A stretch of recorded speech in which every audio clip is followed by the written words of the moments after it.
இன்னைக்கு டேஸ்டியான ஒரு ப்ரான் ரெசிபி பண்ண போகிறேன். ரொம்பவே சீக்கிரமாக ஈஸியாக பண்ணுற ஒரு ரெசிபி. இந்த சுவையான ப்ரான் தொக்கு எப்படி செய்கிறதுன்னு இந்த வீடியோவில் பார்க்கலாம். ஃபர்ஸ்ட் ஒரு கடாயில் கொஞ்சம் எண்ணெய் ஊற்றலாம். நல்ல டேஸ்ட்காக நான் தேங்காய் எண்ணெய் தான் யூஸ் பண்ணியிருக்கேன். இதில் 2 கிராம்பு, 2 ஏலக்காய், ஒரு சின்ன பீஸ் பட்டை, 1/2 டீஸ்பூன் சோம்பு சேர்த்து லைட்டாக கொஞ்சம் வறுத்ததுக்கு அப்புறம் இதில் சின்னதாக கட் பண்ண 2 பெரிய வெங்காயம் சேர்த்து வதக்கலாம். நம்ம சேனலில் நிறைய prawn recipe, cook with Comali recipe, sea food recipes எல்லாம் பண்ணியிருக்கோம். அந்த வீடியோஸோட லிங்க் எல்லாம் கீழே டிஸ்கிரிப்ஷனில் இருக்குது. அந்த வீடியோஸும் போய் பாருங்கள்.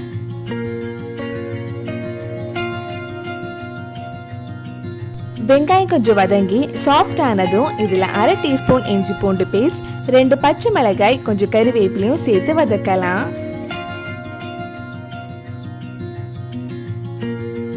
வெங்காயம் நல்லா வதங்கி நல்லா பொன்னிறம் ஆகணும், அது வரைக்கும் வதக்கலாம்.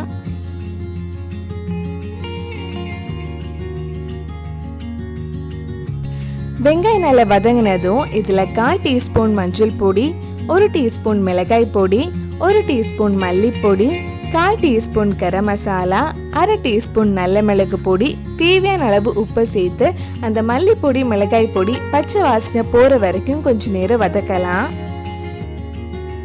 மிளகாய் பொடி உங்கள் காரத்துக்கு ஏற்ப போட்டுக்கோங்க. மிளகாய் பொடி மல்லிப்பொடி பச்சை வாசனை போனதுக்கு அப்புறம் இதில் சின்னதாக கட் பண்ண 2 தக்காளி சேர்த்து வதக்க போகிறேன். தக்காளி நல்லா வெந்து சாஃப்ட் ஆகிற வரைக்கும் வதக்கலாம்.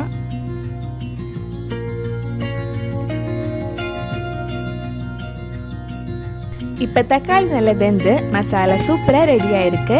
இனி இதில் ப்ரான்ஸ் போட்டு வேக வைக்கலாம். நான் இன்னைக்கு 1/4 கிலோ ப்ரான்ஸ் எடுத்திருக்கேன். ப்ரான்ஸும் மசாலாவும் நல்லா மிக்ஸ் பண்ணதுக்கப்புறம் நம்ம ப்ரான்ஸ் வேக வச்சிடலாம். இதுக்கு தண்ணி எதுவும் தேவைப்படாது, ப்ரான்ஸ்ல இருந்தே தண்ணி வரும். இப்போ 2 நிமிஷம் கிட்ட ஆயிடுச்சு. ப்ரான்ஸ்ல இருந்து தண்ணி வர ஆரம்பிக்குது. இனி இது மூடி வச்சு ஒரு 4 நிமிஷம் வேக வைக்கலாம்.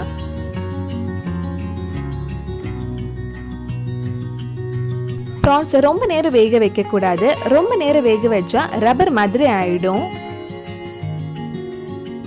ரொம்ப டேஸ்டியான ப்ரான்ஸ் தொக்கு ரெடி ஆயிடுச்சு. கடைசியாக நல்ல ஃப்ளேவர் வாசனைக்காக கொஞ்சம் கறிவேப்பிலையும் தேங்காய் எண்ணெயும் ஆட் பண்ணி ஆஃப் பண்ணிடலாம்.